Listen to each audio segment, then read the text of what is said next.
પ્રિય બાળકો અને આ બાયસેક દ્વારા કાર્યક્રમમાં જોડાયેલા તમામ મિત્રોને મારા નમસ્કાર. આજે આપણે એક મહત્ત્વના વિષય ઉપર વાત કરીશું: શોષણથી સુરક્ષાનો અધિકાર. બાળકો, તમારો આ અધિકાર એ છે કે તમે શારીરિક અને માનસિક રીતે સંપૂર્ણ રીતે સુરક્ષિત અનુભવ કરો.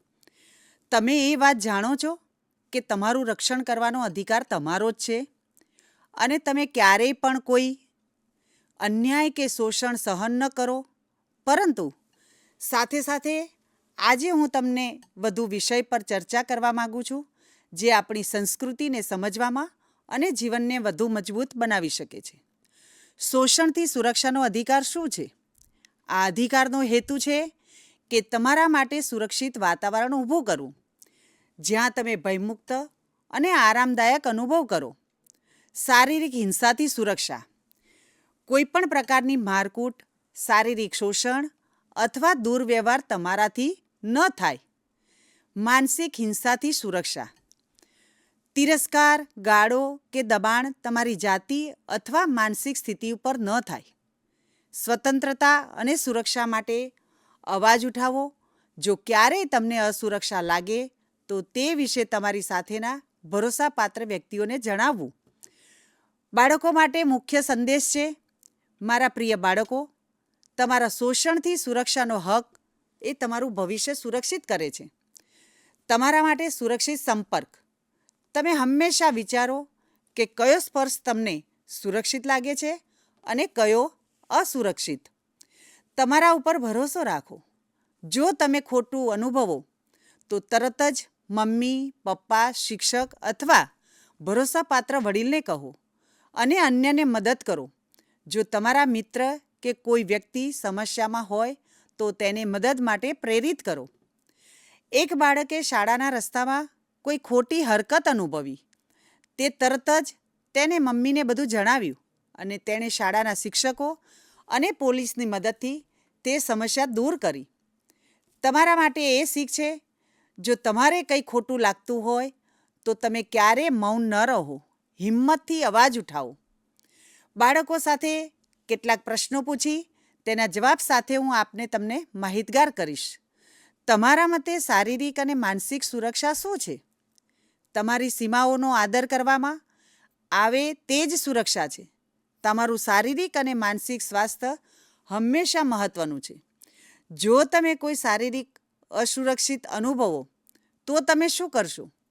તમારા મમ્મી, પપ્પા, શિક્ષક કે અન્ય ભરોસાપાત્ર વ્યક્તિ સાથે વાત કરો. હેલ્પલાઇન 1098નો ઉપયોગ કરો અને પોતાની સુરક્ષા માટે અવાજ ઉઠાવો. તમારા મિત્રો સાથે કોઈ સમસ્યા આવે તો તમે કેવી રીતે મદદ કરશો? તમારા મિત્રને પ્રોત્સાહિત કરો કે તે પણ તેની સમસ્યાનો શેર કરે અને તેનો ઉકેલ લાવે. આ સાથે આજે આપણે મહાકુંભ મેળા વિશે પણ વાત કરીશું. 144 વર્ષે થયેલો આ યોગ એટલે મહાકુંભ. મહાકુંભ મેળો એ ભારતના સૌથી પવિત્ર અને મોટા ધાર્મિક પ્રસંગોમાંનો એક છે.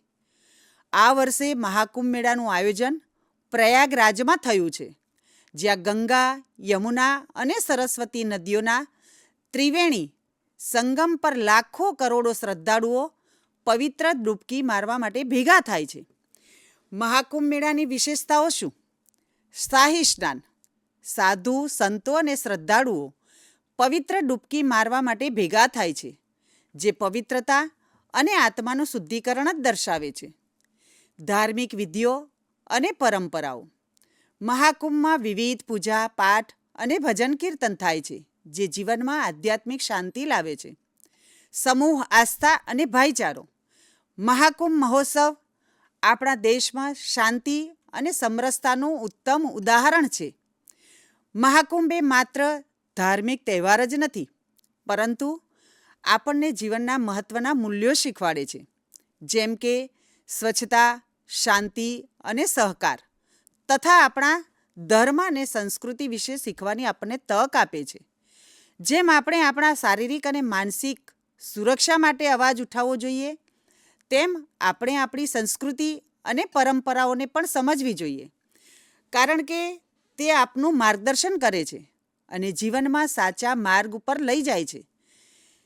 જાન્યુઆરીની ફેબ્રુઆરી મહિનામાં આપણે જે તહેવારો ઉજવ્યા અને ઉજવવાના છીએ, આવતા દિવસોમાં જે તહેવારો આપણને શું શીખવે છે, જેમ કે મકર સંક્રાંતિ, 14મી જાન્યુઆરી, એ પતંગ ઉડાડવાનો ઉત્સવ માત્ર આનંદ માટે નથી, તે સૂર્યની ઉર્જા અને વૈજ્ઞાનિક મહત્ત્વ સાથે સંકળાયેલો છે. તલ અને ગુળ ખાતા અને વહેંચતા શીખવાય છે કે સ્વાદિષ્ટ અને આરોગ્યપ્રદ ખોરાક આપણા શરીર માટે કેટલું મહત્ત્વનું છે. તમે પણ આ તહેવાર માણ્યો હશે, પરંતુ સાથે સાથે સલામતીના નિયમો પણ જાળવવા, જેમ કે પતંગ વાળતી વખતે કોઈને નુકસાન ન થાય અને સુરક્ષિત દોરીનો ઉપયોગ થાય. પ્રજાસત્તાક દિન અથવા ગણતંત્ર દિવસ, 26મી જાન્યુઆરી, આ તહેવાર પણ આપણે ઉજવ્યો, આપણને આપણા દેશ માટે ગૌરવ અનુભવવાની પ્રેરણા આપે છે. ઝંડાવંદન અને રાષ્ટ્રીય ગીતો દ્વારા આપણે આપણા હકો અને ફરજોની સમજણ મેળવવી જોઈએ.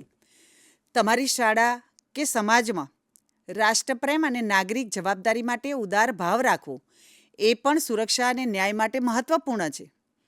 વસંત પંચમી, 2 ફેબ્રુઆરી 2025, એ માતા સરસ્વતીના પૂજન દ્વારા આપણે શીખીએ છીએ કે શિક્ષણ અને જ્ઞાન જીવન માટે કેટલું અગત્યનું છે. આ તહેવાર આપણને સરસ્વતી માતાના આશીર્વાદથી શીખવા અને આગળ વધવા માટે પ્રેરણા આપે છે. તમારા શિક્ષકો અને માતા પિતા તરફ આપ આભાર વ્યક્ત કરો, જે તમારું ભવિષ્ય ઉજ્જવળ બનાવે છે. મહાશિવરાત્રિ, 26 ફેબ્રુઆરી 2025, આવનારા દિવસોમાં આ તહેવાર આપણે ઉજવવાના છીએ. શિવરાત્રિ એ માટે માત્ર ઉપવાસ અથવા પૂજા કરવાનો તહેવાર નથી, પરંતુ એ ભગવાન શિવની કથાઓ અને જીવન મૂલ્યો આપણને સત્ય અને ન્યાય માટે હંમેશા ઊભા રહેવા માટે શીખવે છે. પ્રિય બાળકો, શોષણથી સુરક્ષાનો અધિકાર તમારું ભવિષ્ય સુરક્ષિત કરે છે.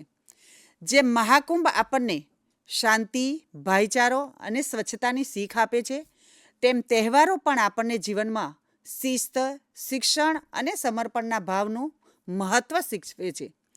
તમે પણ આ મૂલ્યો પોતાના જીવનમાં અપનાવો, જાગૃત રહો, હિંમતથી આગળ વધો અને તમારા જીવનમાં કોઈ પણ અસુરક્ષા સામે અવાજ ઉઠાવો.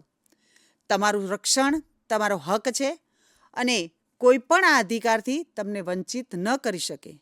તમારા માટે મારી શુભકામનાઓ સાથે આપ સૌને મારા જય હિન્દ.